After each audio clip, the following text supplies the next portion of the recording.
আমাদের এক কাস্টমার কাকু আছে, তার গল্পই তোমাদের সাথে একটু শেয়ার করব। এই কাকু প্রচুর ভারী ভারী গোল্ড বানায়। হ্যাঁ, বানায় মানে এখন বানায়, আগে কোনো দিন বানাতো না। তবে কাকুর বাড়ি একটা সুন্দর কালী মা আছে।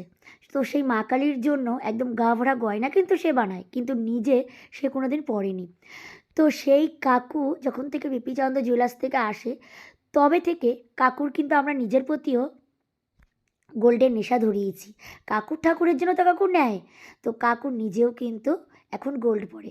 তো কাকু একদিন আমাদের সাথে গল্প করছিল যে আমার মাকে আমি গয়না পরিয়ে, গা ভরা গয়না পরিয়ে সাজাই, তোমরা যখন দূর থেকে দেখবে মাকে তখন শুধু গয়নাই দেখতে পাবে।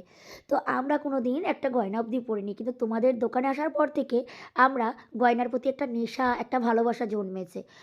কাকু পারলেই কিন্তু অন্য জায়গায় বানাতে পারে, বিপিচন্দ্র জুয়েলার্সে বানিয়ে যেরকম অনেক টাকা বেঁচে যায়। কারণ কাকু না ছোট ছোট জিনিস কোনো কিছু বানায় না, যা বানায় খুব ভারী ভারী জিনিস। ভাইরাল কাকু এই কারণে বলি কাকুকে, ওই কাকু আমাদের কাছে একটা 100 গ্রাম দিয়ে মায়ের জন্য মুকুট বানিয়েছিল। তাহলে বোঝো 580 টাকা মজুরিতে যখন কেউ 100 গ্রামের মুকুট বানায়, তার কত টাকা সেভ হয়েছিল। সেই টাকা দিয়ে কিন্তু তার একটা সোনার চেন কিংবা সলিড চোকার আরও ইত্যাদি ইত্যাদি অনেক কিছুই হয়ে যায়। তো সেখানে দাঁড়িয়েও কাকু কিন্তু আমাদের কাছ থেকে নিয়েছে। তো কাকু কিন্তু শুধু 2 টাকা বাঁচানোর জন্য বিপিচন্দ্র জুয়েলার্সে আসে না, কাকু আসে এই বিপিচন্দ্র জুয়েলার্সের যেই ভালোবাসাটা, যেই বন্ধনটা তৈরি হয়ে গেছে, কাকু কিন্তু সেই কারণেই বিপিচন্দ্র জুয়েলার্সে ছুটে আসে বারবার।